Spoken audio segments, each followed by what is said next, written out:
Ladies and gentlemen, welcome back to another episode of Cross the Ditch. I am one half of the podcast. I am Joel Rasmussen of Southern Cross Combat infamy. And as always, I'm joined by my lovely, beautiful, charming co-host. Paddy from Squared Up MMA, the other half, and I have no infamy whatsoever. This is all I've got going on in my life. You've got a lot going on, dude. There's radio awards from last time. There's after work hangouts. Yeah, well, if you say I have a problem, God forbid I want to hang out with people I work with. God forbid every time I ask you, can we film an episode, you go, I'm going to after work drinks. I actually don't think there's any work. I think you just drink. That's the media industry, baby. Correct, bro. It's the those are the things that make your careers. Beers make careers. Sometimes that's true. Exactly. What have you been up to recently? I have been hanging out, getting ready for the this weekend of fights, editing a very Getting nice. ready for Darcy Vendy. Getting ready for Darcy Vendy. Kind of works. I don't. Well, we've trying to some sort of pun. No, trying to rhyme. There's no laughing matter, Paddy. This is a very serious You want to game. know what's no laughing matter? So we had a big fire in the city this week. Oh my God. First off, you didn't even let me say what I've been up to. And then secondly, you just want to talk about some sort of horrific fire. All right. I mean, sorry. What have you been up to? No. What happened? You're 100% right. I totally cut you off. I'm so sorry. You did. I've also realized. Please, while I tell what I've been up to, please check your microphone. I might be using your webcam mic at the moment. So I've been getting ready for Southern Cross Combat. I've been getting ready for Across the Ditch this episode, and along with that, I've also been editing this cool video with Eugene Behrman that I did that'll be out in the next few days. Go watch that when it comes out, please. I put a lot of effort into it. I put some money behind it as well for a cool thumbnail. We're bringing in outside investors. Do elaborate. As in, I went to Fiverr and I was like, someone make me a good thumbnail. I haven't got it back yet. We'll see what it looks like. Oh, that's awesome as. I can't wait to see it. I can't wait to spend money in for two people to watch it, but please be one of those two people. Well, yeah, because I'm the other. Yeah, exactly. So yeah, you and Paddy can help me not be sad. But your best friend Eugene Behrman. Exactly, my best mate Eugene Behrman. You've also been talking to Eugene, but I don't know if are we announcing that? We'll say I've got because it's not all locked in yet. We'll just say there's an upcoming project I'm trying to work on that will take up the second half of my year. Yes, big news coming. Big news. And it will involve not big nudes. Not big nudes. Only on OnlyFans. Squared Up MMA. Yeah, I've actually thought about that. Making an OnlyFans for Squared Up MMA. What would you put on your OnlyFans? I don't know. It's kind of one of those things where it's like, you know how like alternative funding, like say OnlyFans, Patreon, the YouTube version, just like to try bring in revenue to like keep this going and fund it and at least make the costs cover themselves. Yeah, I guess. So obviously I've considered OnlyFans for that. Selling yourself. Well, because you obviously Sophie who was part of Squared Up MMA. She Damn, joked about pushing. Rest in peace. No, she says she'll still do stuff from the UK. But she joked about her pushing it and like making it sound like it was her OnlyFans, but it's Squared Up MMA. Bro, that would bring in the dollars. That would be so funny. I've also been enjoying the State of Origin, which is why I'm proudly repping my Queensland Maroons jersey. Oh, we nearly blew the lead, but we still won. So now it's going to the decider. Yeah, I hear New South Wales in the second half started coming back. Yeah, bro, we nearly fumbled badly, but hey, a win's a win. Because who's the team that normally wins? There's like a team that typically wins, right? From your reaction, it's New South Wales, isn't it? No, well, I couldn't tell you the last few years, but Queensland had a run where they won like 6 or 7 in a row. Maybe that's what I'm thinking of then. I could not tell you that. I'm not just saying that because I'm wearing a Queensland jersey. I'm pretty sure that's the right. I'll be honest, I'm a very surface level any sport other than MMA fan. Yeah, I'm kind of people are like, do you watch any other sport? And I'm like, nah, just trying to stay up to date with MMA is hard enough. Yeah, And I do it passively, unlike you, who is the undying professional. actually. So, But tell me about this fire. oh yeah, so it was the local supermarket, What uh, food works? called New New World. Oh, New World. Uh, Sorry, New World is where Nat worked. um, and it's like probably one of the best ones in Auckland, and it's currently upgrading, like trying to build a drive-through pickup thing for your groceries, and it caught fire, and now it's going to be shut down for the rest of the year at least. And we used to go down there for lunch all the time, like just go down. They had an awesome deli. So rip New World. Now we got Rest in to peace, New spend World. all our money on Uber Eats. Uh, was everyone okay? Was there any issues? Or is everyone okay? Yeah, everyone's fine. No one All was right, hurt. cool. Now we can laugh about it. Also, Queensland have won 24 series of Origins, and New South Wales have won 17. Okay, so it must be Queensland I was thinking of. Yeah, So I don't really follow league, that's but I am yeah. from You the guys guy are who got me into MMA. He's from Toowoomba, and so whatever team that is, that's who I support. mighty Toowoomba. Shout out Mator Mark from the morning shift. Shout out Mark Peard Toowoomba. Sport. That's in southern Queensland. But we're not talking about Origin because we wouldn't be any good at that. We're talking about Eternal 96 coming up this Saturday, June 21st, from the Southport Sharks in on the beautiful. Is it in the Gold Coast or on the Gold Coast? I would say it's in. In the Gold Coast. So would I, but like Yeah. I would say yeah, in I would either say it's on the Gold Coast or in Gold Coast. Well, yeah, because it's one of those because the Gold Coast was a wider region, whereas say if it was in Sydney, it's a specific The city, place. yeah. Yeah. So I think you're on the Gold Coast. Is it in? Is it at Surfers? No, it's at Southport Sharks. Oh, right, you did mention that. I don't know the Gold Coast, hence why that didn't quite click. Yeah. Um, yeah, weird that we've gone into the semantics instead of discussing this I card. I love language, dude. That's why I liked media and Etymology. studying etymology. Yeah. But we are talking about as always. If this is your first time joining us, A, thank you. B, sorry it's been so weird.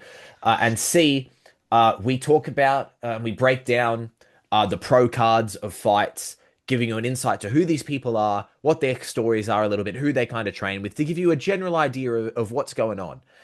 We will be doing that for this. Were you going to say something, Paddy? Yeah, just to add, the reason it's called Across the Ditch is we're both relatively specialized on our side of the ditch. So Joel covers the Aussie cards, which are more numerous. It is a bigger market, and I cover the Kiwi cards. And it was just kind of a bit of fun to kind of teach each other about what's going on in each other's MMA circles. And hopefully you'll join along for the journey and enjoy and learn with us. Absolutely. And so And we today will. I'm the one learning.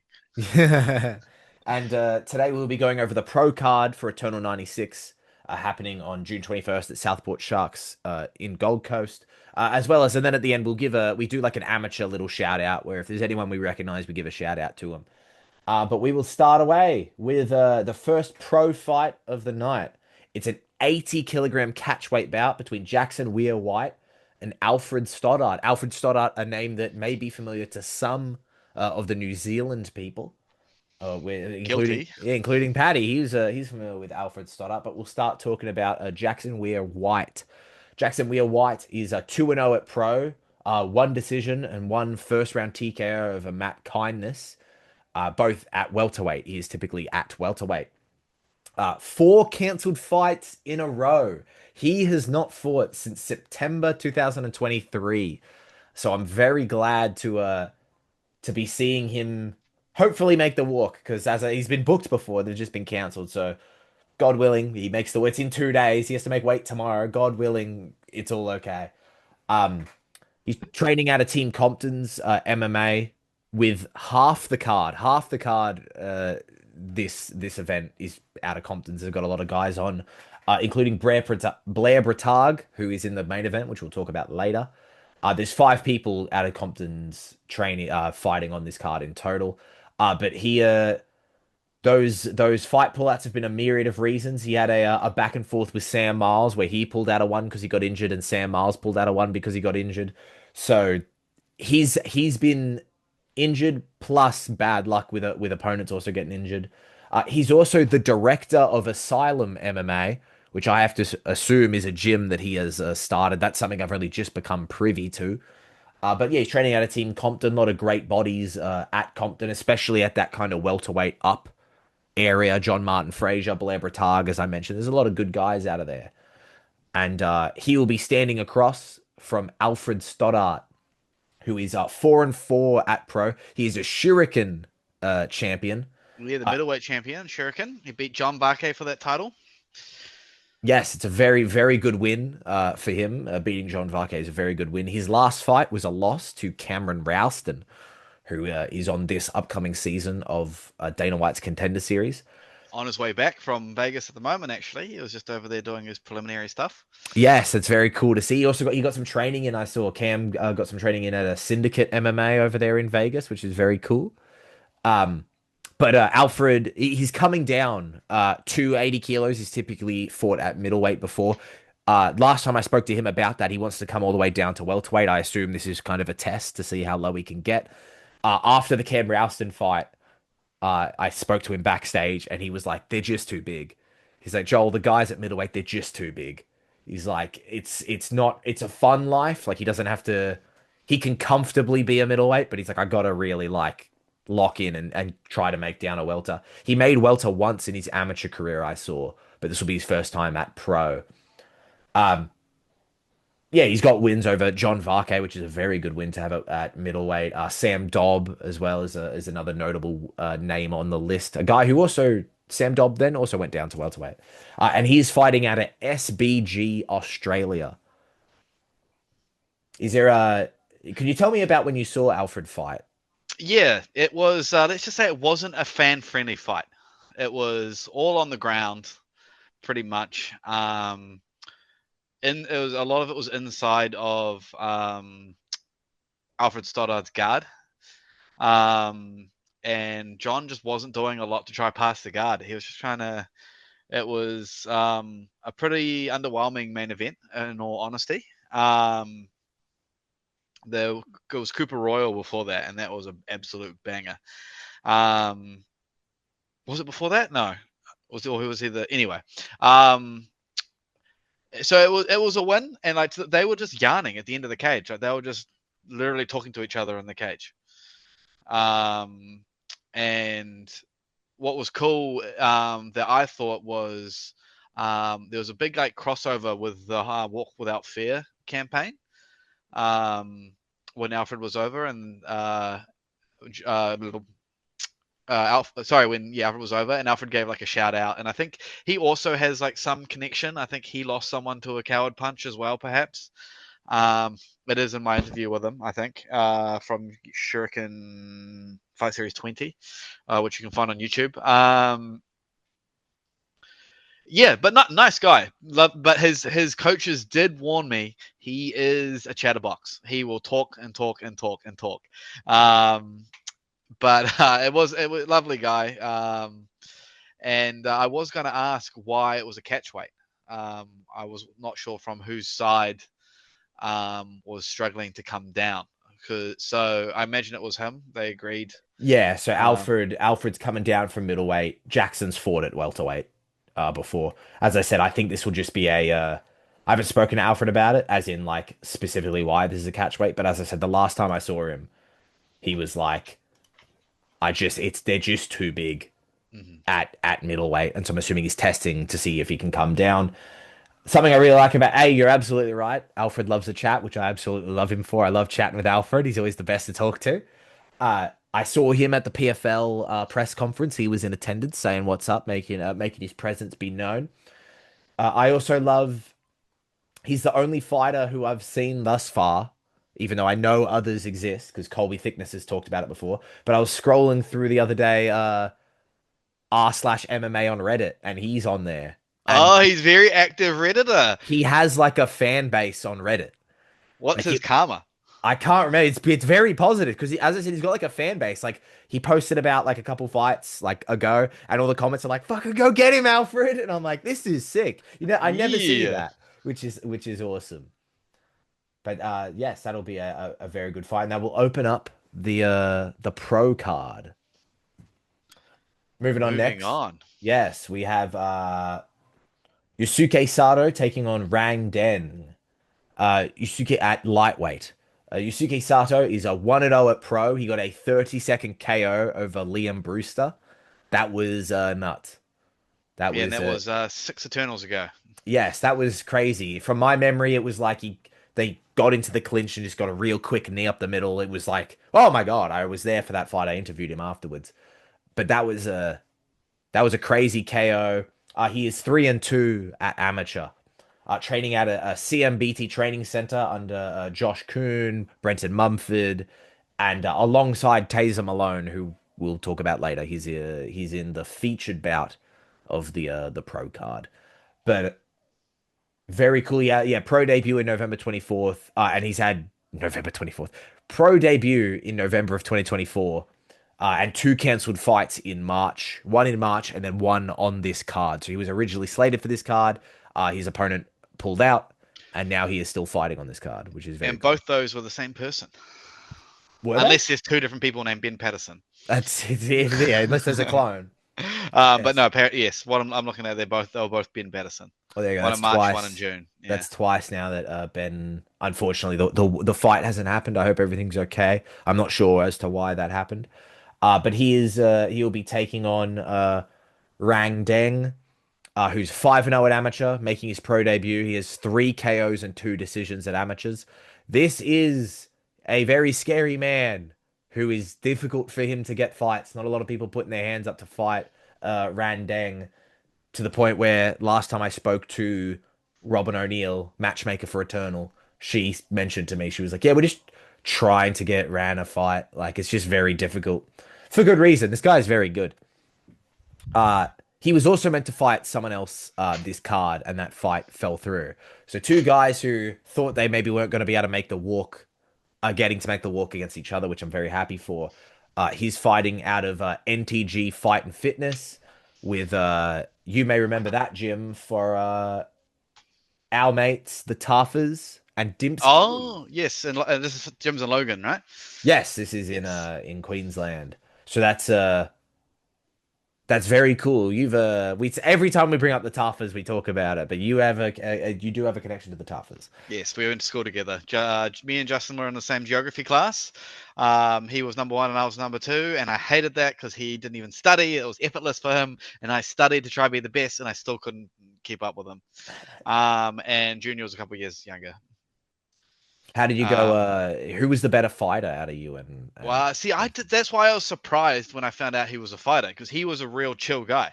Like Junior was like, as you can tell from their demeanors, like when they talk, Junior like is up in your face and all that sort of shit.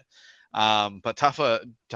Justin was that real calm guy. Like I was surprised to find out he was fighting, especially his last name changed as well. He had a different last name at school. So I wasn't 100% sure it was him when I saw him fight for the first time. Also, he's out of UFC 317. Yes. Which is unfortunate. I was keen to see him fight again. That is unfortunate. We'll see. Hopefully he's okay. Yes, sending love to him. He has been plagued with injuries as of late. So, and then obviously he's coming off that devastating knockout against Teixeira. Taliesin Teixeira in the first round. The elbow was absolutely brutal. Yes. So perhaps that's part of it. He hasn't recovered from the concussion or something like that. I hope not. It's been a while, but you're right. True. And but yes, so Randeng finally gets to make his pro debut, the long-awaited pro debut of Randeng against a great guy in Yusuke Sato. Very much looking forward to that fight. It's a cool name too. I like the name Yusuke. I know, right? I just hope I'm pronouncing it right. It might be Yusuke. Either way, I apologize because I'm not Japanese, so I don't know. That's true, because Sasuke from Naruto is spelled Sasuke, and it's pronounced Sasuke. So you could be onto something, and it could be Yusuke. It's entirely possible, but I'm not going to liken him to a Naruto character, which I think makes me okay. You filthy weeb. I'm using your etymology, bro.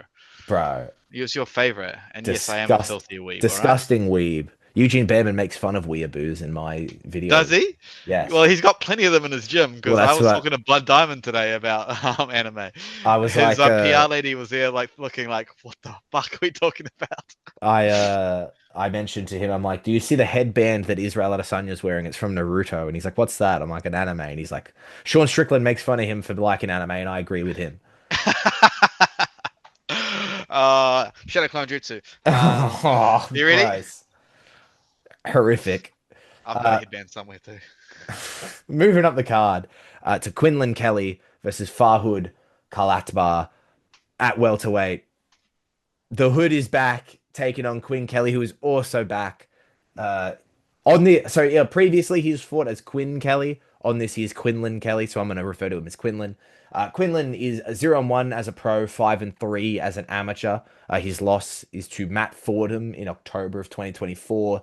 Matt Fordham is also a very good fighter, who's I think 2-0 at the moment, and moved back here. Matt's moved down to lightweight, or looking to move down to lightweight. I don't know if he's actually done it yet, but that's not in any way a bad loss to have to Matt Fordham. He was originally meant to fight Dylan Lahari, however, Dylan pulled out. And so, yet again, a situation where maybe Quinlan was a little bit worried he wasn't going to get the opportunity to fight. He still gets that chance. Farhood put his hand up, and now we are here. Quinlan fights out of integrated MMA in Queensland alongside guys like Kobe Porter and Toby Tsang, who is making his pro debut in a few episodes' time. We're only 3 fights in, and I'm hearing a lot of like pulled out fights. Like, was this card quite plagued by people pulling out? I think yes, in particular, and next week's Eternal card is also plagued by that, but we'll talk about that in next week's installment. Um, I think when you just have like heaps of people on, it's like every time you add a fight to the card, it's like, oh, we're rolling the dice. It might not happen. Mm. But yes, there has just been a lot of pullouts, a lot of opponent switches, that type of thing. Also, Quinlan also is due a fight with a friend of ours. Is he? He's had a couple, one at amateur and one at pro, failed fights with old Nathaniel Law, Oh, the great the Nat Law man. Law. Yeah, Well, maybe a win here. Maybe that's what we'll book for the next card. that's as we'll have a chat to Robin Yeah, exactly. and We'll call our people. We know we're yeah, connected. and What? his opponent So wait, Farhood. was he meant to Sorry, fight? Was Quinlan? not this one, but last year in October he was supposed to Oh, fight and Nat. amateur as well. I knew Nat at pro. I didn't realize they didn't get matched up at amateur either. Dude, look at that. Look at that look at these fight runs where even the fights that didn't happen. Nat Law, Matt Fordham, Dylan Lahari, Farhood. It's like, oh, that's rough. This man is not shying away from tough competition, and tough competition is exactly what he has, where he stands across from Farhood, Kalatbar. The Hood is back, 1-0. Third with that one being a third round submission over Adam Lawrence, 7-3 in his amateur career, out of Australian top team in Western Sydney. But he did this camp in Thailand due to the literal building of ATT is currently shut down. But the team is packed up and they're training in Thailand with coaches and teammates, including Matty Ian, who we'll talk about later because he's in the co-main. This is another. Is this the first one? This may be the first one. No, this is the second of what we've talked so far. You know what else is a theme of this card? What's another theme of this card? Queensland versus New South Wales. That's the story arc, mate. So, okay, I am going to make the statement here then. I'm going to call that because of the result of State of O last night, I'm going to pick every Queensland fighter to win. You reckon? That's just, I'm a theme better. Yeah. I don't know if you followed when I did Paddy's picks. I love Paddy's picks. I always came like my multis were themes. Yeah. Like when the cards were in Canada, I always bet on the Canadian fighters and stuff like that. So that's it. I love that you picked up on that. That's really, really cool theme. Yes. So this is our second one. The first one being Jackson Wheelwright versus Alfred Stoddart. But yeah, so this is the second New South Wales versus Queensland fight of the card thus far, if I'm not mistaken, which I'm 90% sure I'm not. But yes, two really good guys, two guys early on in their career, so it's difficult to define them because they've both had one pro fight each. I'm happy to see Farhood step it back in there. I'm happy to see Quinlan step back in there. That's one I'm very much looking forward to. And both of them have had quite extensive amateur careers as well. Yes, yes, absolutely. That's a more and more common thing in the scene. Is just Yeah. guys do very have extensive amateur careers, which I'm always happy to see. I feel like that's probably a stark difference between the Australian and New Zealand scenes because of the frequency of events over in Aussie. With more promotions, it's just quicker to like you can turn around more amateur fights. Where here, like for example, we use Tama Hikole. He just went pro on the last Shuriken. He did 5 amateur fights and went pro. Um, to the point where, like, if I find someone like Mitch Kelly, he had over 10 amateur fights. That's unusual for New Zealand. You'd see about 5 to 7 before you go pro, or you just tear up. Like I think Brooke Pritchard's gone pro, and I think off the top of my head, I'm going to say she had 3 fights, maybe 4 amateur fights. Let's see how well my memory is. Oh, look at that. 4 wins amateur. Bro's locked in. Yeah. And she went pro. But that's kind of, I guess the other limitation is you clear out your division at amateur. So looking Absolutely. at her roster, her first win and her last win at amateur against Rian House. So and half of her divisions in her gym. So it's like you kind of have to go pro to widen your pool of fighters you can match up against. Yes, absolutely. And so we're very fortunate in Oz. I think that issue is definitely more in certain divisions. It's really prominent in welterweight. I think we've got heaps of welterweights. So these guys are very lucky. But also just in general in women's, it's just like it's just harder. There's less girls fighting, so it's just difficult to find it. New Zealand has it with for the heavier weight classes. We struggle. Yeah. So it's kind of welterweight down. We have a lot of lightweights, a lot of bantamweight is probably our bantam and featherweight probably have our biggest weight class. Yeah, so we don't see a lot of. That's why when when Alfred came over, you just don't see those heavier weight classes fight very often. Yeah. Moving on to our next fight, we go from the welterweights to the bantamweights with Ben Watson versus Yuki Ang Andembi. Angdembi is how I'm going to choose to pronounce that. It's like you're looking at me for. Hoping you would save me. Yeah. No, I mean that looks like a good attempt. This is a huge comeback for Ben Watson. Ben Watson is 8-2 with 6 finishes, most of them being submissions. This is his first fight since 2019. Jesus. I know. I'm not he sure. He must be a bit, like, no matter how confident you are, you have to be a little stressed to be like, how am I going to go? Well, I don't know why he stepped away. I'm not sure why. He's still been like connected with sporting and stuff. It looks like based on my stalking of his Instagram, looks like he's doing like physio type stuff. So he's still kind of around sports people and the bodies and such. But I'm not sure why he stepped away. He was a title challenger for Eternal in 2019. He lost via split decision for the bantamweight title. And he's training at a CMBT in Queensland, which we mentioned before. Really good guy. Like I was going through his Tapology and looking at his record. I was like, wow, this guy's very legit. Would you say he's too legit to quit? I mean, he's got quite the record, eh? He's been around.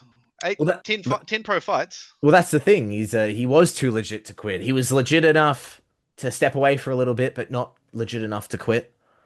Oh no, too legit to quit. Sorry, not legit enough. He's too legit to quit is what I'm trying to say.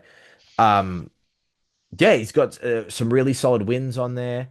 And he's going up again, and he's coming back, and he's going up against a guy who is also very legit in Yuki, who is 6-2 with 5 finishes, training out of Soma in Bali. However, and he's proudly repping Bali. I think he's got Bali heritage, but based on what I could see on socials slash Tapology, a lot of his early career is in like the UK and Europe. He had like a stint of amateur fights on Cage Warriors. So I think he's originally kind of from that part of the world, but he's come down living and training in Bali at a Soma. So that honestly, obviously at the end as we do our what's going to be our fight of the night, but that's like low key sneaky banger.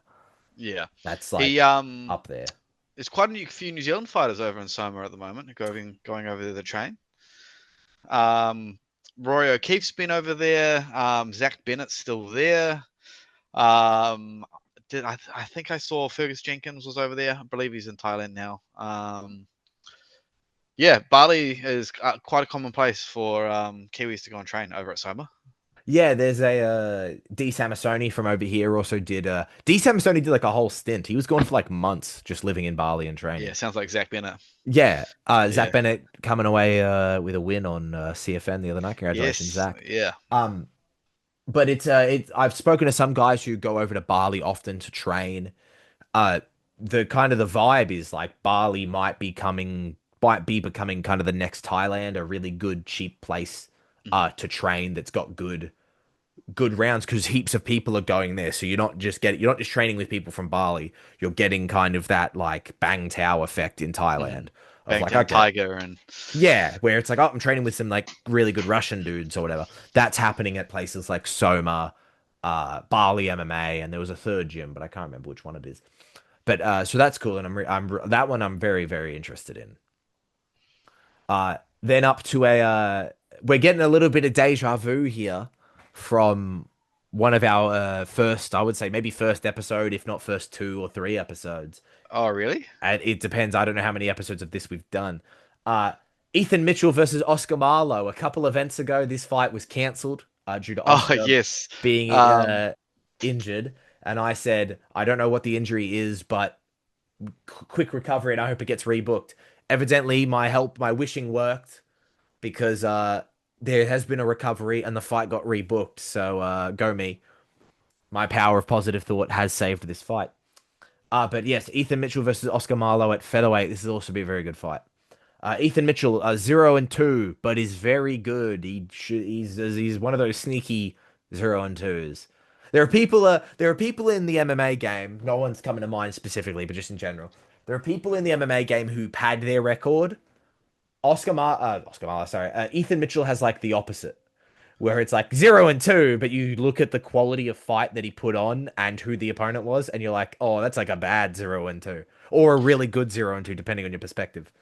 and I mean like yeah, and you're looking at it here, it's a decision and a split decision. It's like it's not like he got like finished in the first round or anything like that. Like these the results when you see results like that, the loss isn't indicative of the fight itself. Yes, and Yeah. those two losses are to Taser Malone, who just fought for the title and has shared some words with Hunter Campbell, which we'll talk about when we talk about Taser. Uh, and Alistair Volders, who is also one of the hottest rising prospects in the region, and yes, split decision with Volders. Uh, and also he was meant to fight Kev Cophamel, which is like, oh my god, bro. Ethan Mitchell does not shy away from any level of hard competition. When you look at that, when you look at fighting Taser, fighting Alistair, and meaning to fight Kev, it's like, oh my god. Which gives you an insight into just how badass Ethan Mitchell is. He's also repping Team Compton. Team Compton, great training program, great training center out of Queensland. Very tough guys. And he will be standing across against Oscar Marlowe. Oscar's coming off an injury. As far as I'm aware, there wasn't any like surgery or anything needed, which is very, very good. He's 1-0. His victory was over Jet Fisher in both of their pro debuts. And he's fighting out of Modern Combat Academy in New South Wales. A very, from what I've been able to see, based on his skills and some of the other things I've seen in the scene, good grappling gym, very high level grappling coming out of Modern Combat Academy, from my understanding. But that's a fight I'm very much looking forward to. Oh yeah, I've got nothing to add. I'm excited to see this fight as well. Yes, and then the man we were just talking about before, in the featured bout, the last fight before the title fights, Taser Malone taking on Luke Jones. Taser Malone is a former title challenger for the Eternal Featherweight title. He lost the decision. It may have been split from memory, but I don't know that for certain. Let me Google it right now. But he lost the decision to Sebastian Saleh, who is now on the road to UFC. Road to UFC, yeah. Yeah, who just picked up a victory on the road to UFC. Yes, he lost a split decision to Seb Saleh. Got spoken to by Hunter Campbell after his fight, and I don't know the exact ins and outs of that conversation, but from what I had heard, it was, keep your head up, keep going, which, that's very good praise to get from a very important man in Hunter Campbell. Especially, yeah, being on their radar, old Hunter Campbell's radar, that's positive for your career. Yes, especially at 5 fights in. I think that's, like, in my head, because the first time I spoke to Taser was before he made his pro debut. So the concept that he's already fighting for titles, I was like, oh my God. Like, it feels like it's just gone by, like, so quickly. But he's a hectic guy, Taser. He always comes to entertain. He always puts on cool fights. Got this really good grinding, puts pressure on you style. His nickname used to be Bad to the Bone Taser Malone, which I thought was sick. I like that, yeah. Yes, he is. Did he walk out to Bad to the Bone by George Thorogood? As he should have. He did or he didn't? I don't recall him walking out to that. No, he has now changed it to the Machine, which is an insight into his gas tank and his willingness to just keep going. Crazy guy. In his last amateur fight, instead of going through the door, he climbed over the cage. He like Spider-Man climbed over the cage, and I was like, "That's awesome." I like this guy more and more. Yeah, exactly. Because he didn't go. It's like, I got you for 3 minutes. 3 minutes of playtime. I asked him. I was like, "Why did you do that?" He's like, "I don't know. I thought it'd be funny." And I was like, Do you think he's the whole machine gas tank thing is inspired by Marab? I think that's what comes to mind for me. Is Marab. Taser's like a short, wide, muscular guy, very much like Marab. Taser started his career at lightweight and moved down to featherweight. And he will be standing across from Luke Jones. Luke Jones is a guy who I'm very excited to see fight again. There's been many a time where he's been booked and then for one reason or another, but both with him and his brother Dan, a fight just like falls through, whether he gets injured or the opponent falls out. He is 6-4. He's at a Lewistra Combat Academy, a place you may recognize for fighters like Quillen Salkild and Cody Haddon, who are both in the UFC. His last fought was November in 2023. Prior to that, it was May 2019. So there's been there's some big gaps not being in the cage that I'm looking forward to. If it's what he wants to do, I hope he gets the opportunity to keep fighting and being in there more consistently, because that, I think, is ultimately the key to being good at cage fighting, is doing it. And is what I see here true? He went pro in 2014, and so he's been fighting pro fighter for 11 years? Yes. Because there's no sign of an amateur record on Tapology either for him. That's the thing with Luke, and as well as brother. They're just like real staples of the scene. A guy who's he shows up, he fights really tough people. You look at like Luke Katubig on there, Jesse Medina made his pro debut against Jack Becker. Like Diego Pereira was his last fight. Like really like solid guy who I think of him and his brother being a real staple of the scene. And if it's what he wants to do, I would like him to just fight a little bit more consistently. That being said, I'm happy to see him fight in this. Looks like there's a Jack Becker rematch due as well, because they had a cancelled bout in 2021. Run it back. You got to run it back. He's got to get that one back. It's the only thing that makes sense is running it back. Hey guys, Joel from the future here. We do have access to a time machine on across the ditch. As you can tell, I'm in different clothes. It's actually the next day. JK, everything that I just said about this fight. In between the recording of this episode and the release of this episode, Luke Jones has pulled out of the fight against Taser Malone. Undisclosed reason, but so that's happened, which is ironic because I was kind of just talking about it 10 seconds ago. But this fight is off of Eternal 96. They're hoping to get Taser booked for Eternal 97.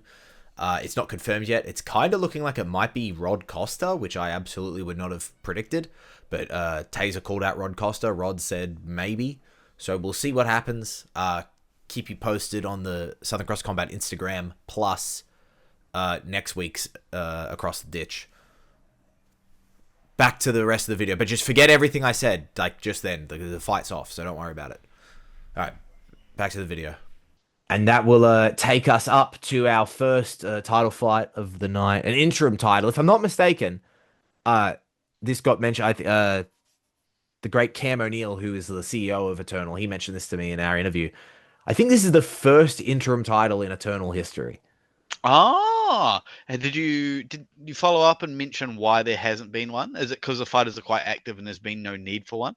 It's a mix between I didn't ask, but it's my understanding that it's it's a mix between activity, but also the reason these are now happening is because so many champions got taken to Road to Heck. The reason it's been happening right now is so many champions have been taken to Road to UFC, where depending how they perform, they might be locked up for a few months. It happened with Anthony Drillich, who was meant to be headlining Eternal 97, but that's a next week's card. He was the champion at flyweight, vacated the belt to go to Contender Series, lost on Contender and didn't get a contract, came back and he wasn't the champ anymore. And so to kind of keep the champions the champions, they've now introduced doing interim titles. So the current Eternal Bantamweight champion is Kyuya Ito, he lost on the road to UFC, and so they're working out. I hear Cam mentioned to me they're hoping to. Kyuya has agreed to come back and he will fight the winner of this fight. I can't remember when, maybe September he said, but I don't remember. You have to check out that interview with Cam O'Neill to see when that will happen. Which you can find it on Southern Cross Combat on YouTube. Yes, it'll be linked up here or over here or wherever the link goes. Somewhere. Thank you very much. The description link will be in the description down below. Yes, is that as well. And also just go to the YouTube channel. But we will talk about the men who are fighting for this title. Connor Birch taking on Matty Ian. Connor Birch is 2-0, both first round KOs. He trains at a tribal MMA, which we mentioned a couple episodes ago. What is that? Oh, tribal. Me being tribal, yeah. Fair enough. Under his father is his head coach. As well as he trains alongside Mitch McLaren, who we mentioned a couple episodes ago, who just made his pro debut. He's also been doing rounds with my friend and especially your friend, Jake Piper. Piper, I barely know her. Yes. God, he hates me. No, he loves you.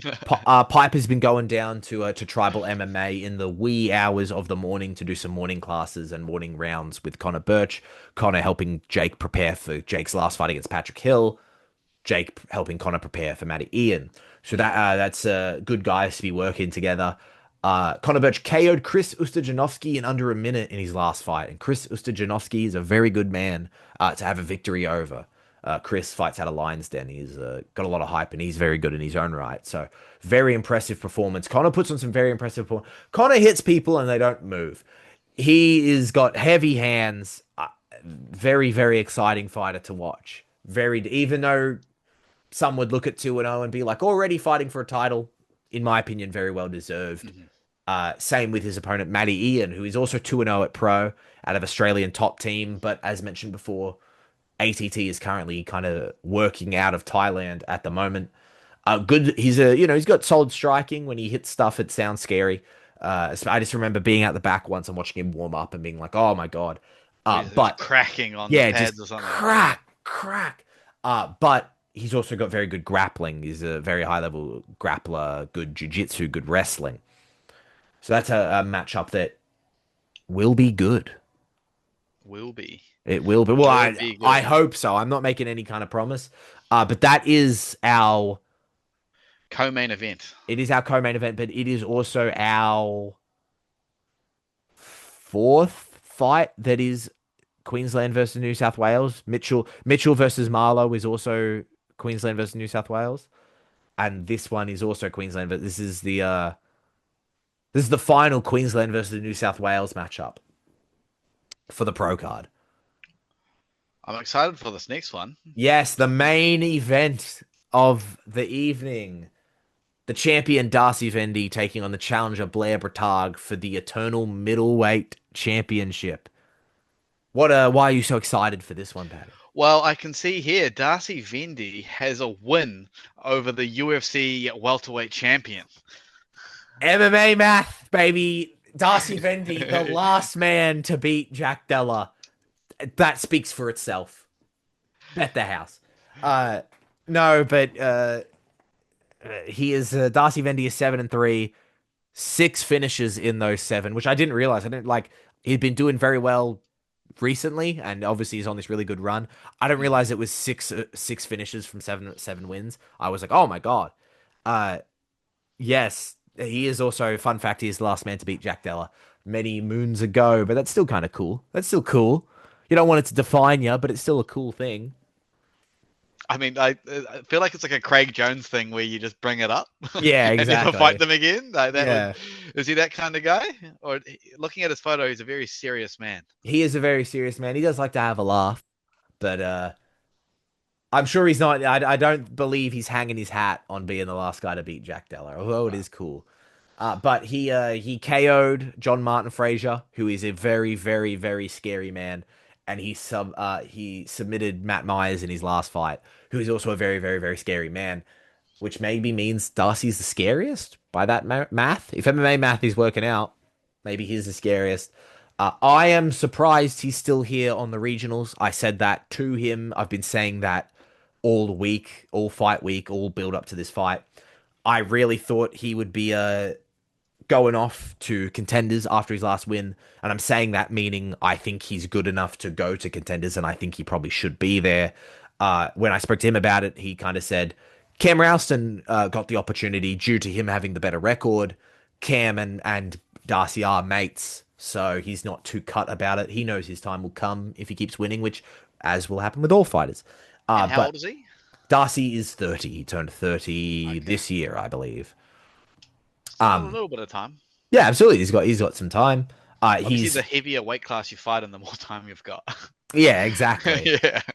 Darcy expressed to me he's either looking to get on the last week of contenders or they'll call him when they need him type beat. Yeah. He's fighting out of the Fight Center Brisbane, who's producing some fantastic fighters, all in Australia in general and the whole region in general, but especially on the in Queensland on the coast. Guys like Nat Law, training under Ben Johnston, who was a fantastic fighter in his own right, who retired. Ben Johnston was the middleweight champ. He retired. The belt became vacant, and then Darcy picked it up. So the belt never left Fight Center Brisbane. CFC, yeah. TFC. TFC. Yes, which is very cool that happened. But Darcy Vendy, very good. Would not surprise me if a victory here, if this means he's off and this is his last one. But that being said, a victory here is not an easy thing to achieve because he will be standing across the very game, the very capable Blair Bretag, or Bretag. I called him Bretag and he didn't correct me, so I'm going to assume it's Bretag. When they announce him, what do they say? I think they say Bretag, but also announcers get it wrong sometimes. Well, I know announcers typically go to the fighter and ask for the pronunciation. Yes. Sometimes they don't, though. But you're in New Zealand because we're professionals over here. Yeah, well, I've seen some announcing from New Zealand, and I fucking beg to differ. But yeah, yes, he's standing across from Blair Bretag, 4-2, all 4 of those victories being KOs. He comes from a Muay Thai background before he was an MMA fighter. He was fighting in Muay Thai. He didn't have an amateur career. He rocked up and he went pro like a real man. He didn't go practice, bro. He showed up and he fought like a real man. And he got a win on his debut too. Yeah, and he KO'd the guy. in 39 seconds. Yes, in one of the fastest KOs in beatdown history. You could say he beat him down. Dude, you could say that. You definitely could. He fought at light heavyweight and middleweight before he made his pro debut at light heavyweight, and then he fought one other time at light heavyweight. His last middleweight fight was against Cam Ralston. who you may remember from being on next season of Contender Series. We mentioned him before. Dan Brew, two people that Cam fought are on this card. But Blair Bertag, nice guy. First off, lovely guy. Both of them are really nice, but lovely guy. Got a great YouTube channel, great personality. But also very good, very hardworking dude. Fantastic striker coming from that Muay Thai background. Kind of to be expected, but still. Yet another man who hits people and then they don't move. Like he is scary. There's some heavy weights coming your way when you stand across from Blair Bertag. And we had a conversation about it where I referred to him as the wrestling coach of Team Compton because I thought he was, and he was like, I'll tell Dom Marfan who will he'll love to know that I took his job. I was gonna say, is Dom Marfan the real wrestling Yes, coach? Dom Marfan's the actual wrestling coach. That being said, I have faith in Blair's grappling. Blair, I believe in you as a grappler. That's why I thought that, because I believe in you as a grappler. But this will be a banger. This will be scary. We were talking before about like middleweights up, there's kind of a drought, which I agree with. Um, because of that, anytime you see middleweights and up fight, A, it's a treat, but B, it's because there is that just from welterweight to middleweight, there's just that little bit more power, there's that little bit more weight flying around. That'll be a crazy fight, bro. Blair throwing is so scary. Yeah, it's like, oh my God, any punch could possibly knock you out. Same with Darcy. After Darcy KO John Martin Frazier, I'm like, oh my God, what can't this guy do? Same with Blair. Two guys who, yes, Blair is the next guy up at middleweight. He is the guy who is rightfully challenging for the throne of Darcy, who has won the belt, defended the belt, looking for his second defense. You've definitely built this card up for me. Like, you've made me more excited for this card. Good, I'm glad. There's as I said, there's some like sneaky bangers in here. There's some guys who are in the first couple fights of their career, and you're like, oh, maybe this will be really good. Which I hope it will be. Speaking of, that leads us to our segment that we do on every show. Yes. Which do we think is going to be the fight of the night? Yes. What's going to be the fight of the night? And I will go first because I'm segueing off what you just said. Please. I am tried and tested, stand by it. I love watching people who have something to prove, and the people who have something to prove are usually the people coming on debut. So, for my fight of the night, I am picking. I pulled up the wrong tab. I am picking Sato versus Ding. I reckon that is going to be a cracker of a fight. Ding has had a crazy 5-fight run. I've closed the tab, so I can't see his record anymore. And 5-0, 3 finishes, 2 decisions, I think. Yeah, I thought they might have all been finishes, but yeah, he's had a crazy amateur record, coming in with some momentum.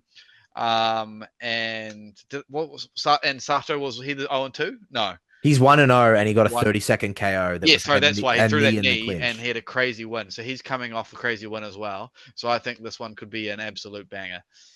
That is a very, very, very good pick. There is so many good fights on this card. That's one of them. Randang, his pro debut, very highly touted. Farhood always puts on a good show. That's great. I'm like really interested in the Ben Watson Yuki fight because I'm just like, bro, you're coming back after so long out. Mm-hmm. But I will pick. Ethan Mitchell has never ever been in a boring fight that I've seen. I from my memory, the Taser fight was really good, and I know the Alistair fight was really good. So I'll pick Ethan Mitchell versus Oscar. And same with Oscar. Oscar, his fight against Jet Fisher, he looked very good in that. That was he was more dominant than it being a crazy fight. But Ethan Mitchell versus Oscar Marlowe for me will be my pick for what I think will be fight of the night. And that will lead us to the last bit, which is our AMI shout-outs. That's what I was going to call it too. Yeah, I think we might have the same shout out on this one too. Yeah, absolutely. We're going to have the same shout out. You have it. I'll handball. All right. You are close with him. Me and him have shared a few joking messages on the old Instagram. But shout out to Daddy Ravioli.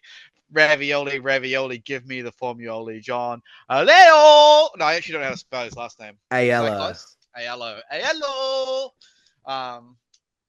John, AIEO, the only thing I'm missing is you, ALO. Oh my god, I love this guy Dude, more I'm and sending more. that. I came up with that. I'm gonna send that to him. Um, yeah, and he is the featured bout of the prelims too. Yes, it was. He was really pushing for that. He was really pushing to main event the prelims, so then Darcy can main event the pro card. John Alo, great personality, great fighter, funny man, makes me laugh. And his opponent pulled out of his last fight. It wasn't him who got injured. Yeah, so his opponent pulled out. They got him a replacement, and then that opponent pulled out. Fuck. And he honestly, we're talking about John here. AJ Deep Singh. Also, that guy's also very good. He fights out of Absolute here in Melbourne. Ooh, He's yes, I know also very Absolute. good. I like watching him fight. So that fight is a banger. That fight will be good. That fight is worthy of headlining the prelims. And I'll also give a shout out to Mitch Rapson and Aiden Gould. Those guys are also very good. I love watching Aiden fight. I like watching Mitch fight. Aiden Gould, I think we gave a shout out to not too long ago as well. He's a guy who loves to fight and shows up to fight. Uh, and Certified scrapper. yes, certified scrapper. And I'll give also a special, also Jonas Solari he's also out of TFC alongside John and Darcy. So shout out to the whole Brisbane Fight Centre. Favoritism. Not how dare you. Special shout out to Healy and Jasmine for repping women's MMA on the card. And that brings us to the end of Eternal, our preview of Across the Ditch for Eternal MMA 96 on the Gold Coast. It's on the Fight Pass.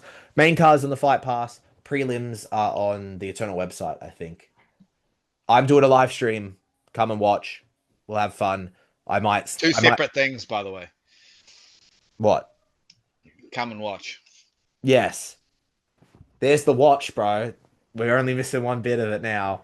And that's on you. And that brings us to the end of this episode of Across the Ditch. But before we say our byes, the last episode was on Shuriken 21? Fight Series 21, yeah. 21, bang, locked in. What did you think of Shuriken Fight Series 21? You card. were there. I was there. I missed a lot of fights, I'll be honest. I was on my own this time. My lovely business partner and cameraman, Will Slingsby, is overseas at the moment. Fly Will. So yeah, Sly William, as I call him. Willie Uppers, as he's called on the tour he's on at the moment. So I had to do all the camera recording and stuff myself. And that was stressful, really, really stressful. I'll be honest, because obviously I'm used to filming interviews on my own, but not doing the static shots. And it's annoying because obviously he filmed it, so it's at a higher standard than what I normally do. Because he's a professional cameraman. So I actually missed a few of the fights that were first round finishes. I think maybe 3 of them, and I had to quickly go back and watch how they won them because the fights happened while I was interviewing people. It started and finished while I was still talking to someone. And it was a lot of pro debuts, especially on the pro card. Tama equally had another first round knockout. Jesse King, he also ended up headlining the event because the main event fell through. He won and got the knockout of the fastest knockout ever, 7 seconds. Admittedly, it was a very brutal knockout. There was some unnecessary shots there where he was clearly out cold. He murdered that man. Yeah, it was. If there was any time to play the clip from MMA Guru where he's like, he's dead, ref, stop the fights. It's not quite as bad where the ref was being neglectful. He went out while in the middle of a combo, and Jesse was still throwing the combo when the ref kind of stepped in. It's not like they went to the ground and the ref was taking his time. But yeah, it was a cracker of a card. I really, really enjoyed that one. It is strange going from that, which had 4 pro fights, to this card that has 8. And I also find because the prelims on this one are also pro fights, correct? No, they're all amateur fights. Jokes. I always find going from the amateur fights to the pro fights seem real long because they obviously have different fight times. Yeah. So that's always you're always like, man, this is taking ages. Yeah. Hurry up, bro. So it was a good event. Great shout out to the team at Shuriken for putting on a great fight, and Jay, who is the matchmaker there. Can't wait for the next one, which will be in August. Do you remember what your pick for fight of the night was going to be for that one? I'm 90% sure mine was the Greats versus Pritchard fight, which I think was. That was a war. That was a fucking war, man. That was a banger. Yeah, that was. For some reason on Shuriken, the women's fights always go real hard. Yeah. There was one card, 19, I think, where all the women had absolute bangers, and there was like 5 women's fights. Who did I pick? I'm trying to remember. I think I picked Jean versus. That's a good question. Let's even. If I go. Can I quickly watch our episode? I was going to say, bro's going back to watch the episode. Oh, I didn't actually come up this time. I'm going to have to go to Southern, across the ditch, Southern. Bro's going to have to go to my YouTube channel. No, Nightmare Fuel. There it is. Oh, no, that's the Hex Breakdown.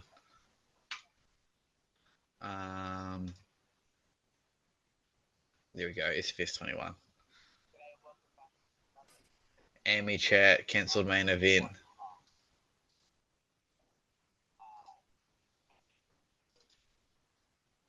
Here it is. I said Maoki versus Dane Edge. Yeah. And it was. Dane Edge took Kyle to a decision, which hasn't happened in Kyle's pro career. And I spoke to Kyle after the fight, and because Kyle had a win over Dane, a very convincing fast win. And apparently afterwards they said, hey, let's run it back because Dane took that fight on like 4 days notice or something like that. And it shows what Dane can do with a full camp, man. Yeah. Kyle the distance. But I think there probably arguably were, it probably wasn't fight of the night. It was a good fight. I reckon your pick was fight of the night. Locked in, bro. Locked in. But yeah, so that'll do it for this episode of Across the Ditch. We will be back next week for Eternal 97. And then we'll be back the week after for Supremacy Fight Championship Rivalry. Yeah. They do the words. They do the words, yeah. Yes. Then after that, I believe is Beatdown. Yes, Beatdown is, I think the week after that. Good fucking 4-week run here. Yeah, and then we have a SFL 3 in August, which I'm looking at booking my flights for. Right, where is it? It's going to be in Christchurch. Ah, is this the first time they're going to Christchurch? Yes, it is. That's exciting. It's exciting to have just a fight night in the South Island. Hell yeah. That'll be mad, but we'll talk about that in like 4 weeks. Next week, Eternal 97. This week, Eternal 96. Subscribe, Southern Cross Combat. Subscribe, Squared Up MMA. Watch the Eugene Bearman video when it comes out in like 2 days. Bye. Ka kite anō. Thank you for listening and watching.